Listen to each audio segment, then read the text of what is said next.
Hi, this is Jenny from All About Fun and Games. I'm glad you're here. Stay tuned for my top 10 board games that fit in a stocking.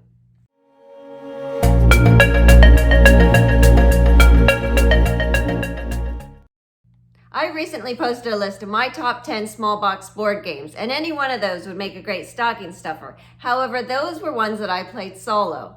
In the following list, I include another 10 small box board games that will fit in a stocking, but in this video, I tried to include a variety, ones that can be played not only by solo, but maybe 2, 4, or even more players. Lots of fun can be found in a stocking. Let's get to the list, and in the order of just pulling out the games.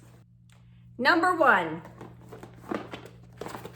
Hero Realms. This is for 2 to 4 players, ages 12 and up, and takes about 20 minutes to play. Hero Realms is a deck building game where each player begins with a starter deck, rather weak, and works to build it stronger. Players use gold to purchase cards from the market, with the goal to use their actions of combat or other effects to reduce their opponent's health points to 0, at which time you win the game. The box includes 144 cards, complete for 2 to 4 players. Expansions are available for endless play. Number 2, Lost Cities. This is for 2 to 4 players, takes about a half hour to play, and is for ages 8 and up. In Lost Cities Roll and Write, players each take turns rolling dice and drafting from those same rolls in efforts to score the most points on their sheets from their expeditions and artifacts columns. You explore the jungle, discover artifacts, gather points, and best of all, you have fun. Number 3, Saboteur. This is for ages 8 and up, takes about a half hour to play, and is for 3 to 10 players. Saboteur is a game which includes hidden roles. There are 2 teams, gold digging dwarves and those that are saboteurs. The numbers depend on player count. If you are a gold digger dwarf, you build tunnels to find gold. But if you are a saboteur, you try to prevent gold diggers from doing so you can keep the gold. It reminds me a bit of the 1986 Spy vs. Spy game, in the building of tunnels and placing obstacles. Lots of fun. Number 4, Taco Cat Goat Cheese Pizza. This is for 2 to 8 players, takes about 10 minutes to play, and is for ages 8 and up.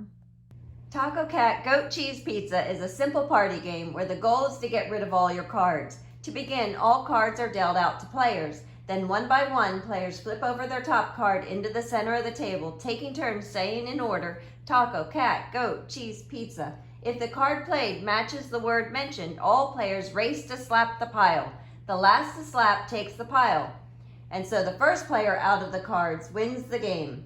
There are also a few special cards requiring players to do other things. It is a super fast and silly game, great for just a fun family game night. Number 5, Sail. This is just for 2 players, takes about 20 minutes to play, and is for ages 11 and up.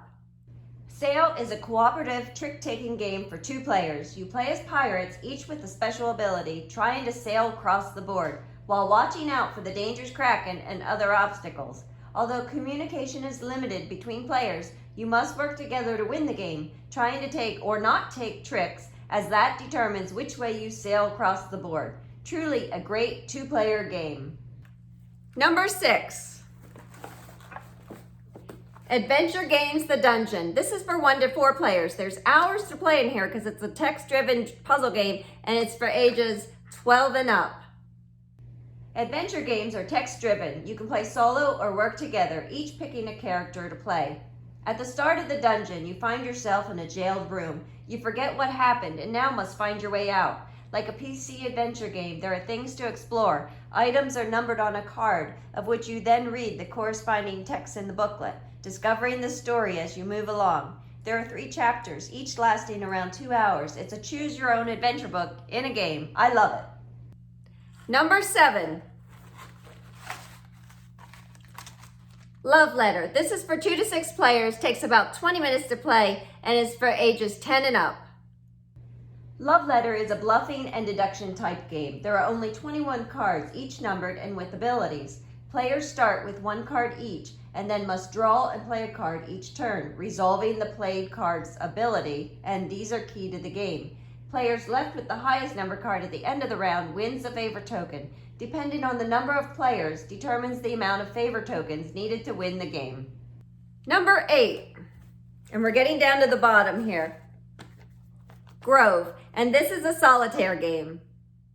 Grove is a quick and fun challenging solo game played with 9 cards, dice, a wheelbarrow, and squirrel. The object is to score the most points by overlapping cards of the same tree, representing the growing of oranges, limes, and lemons. Your goal is to grow as much as possible. Will your grove be overflowing or not? Number 9.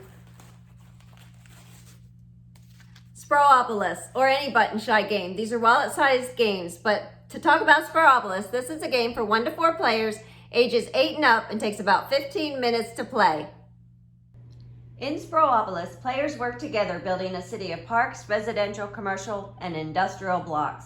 To begin, players pick 3 random gold cards from the total of 18 and must work to exceed their sum. It is the target score to win. They must gather points from the goals on those cards. The other cards are then placed down one by one from the deck. Beware though, separate roads are costly for a city. The various combination of gold cards chosen at the start make for a different game each time. And number 10, at the very bottom of the stocking. Regis Side, or any deck of cards, which means the games are endless. Regis Side can be played with any standard deck of cards or with the special produced deck as shown. It can be played solo or with up to 4 players. The goal is to defeat the corrupted royalty, the jacks, queens, and kings, each with different powers or strengths, by using the rest of the deck to attack and receiving as little damage as possible when doing so. You work to defeat all 12. Challenging to win, but super satisfying when you do. So there you have 10 great games to fit in a stocking. Thanks for watching, and I'll see you next time here at All About Fun and Games.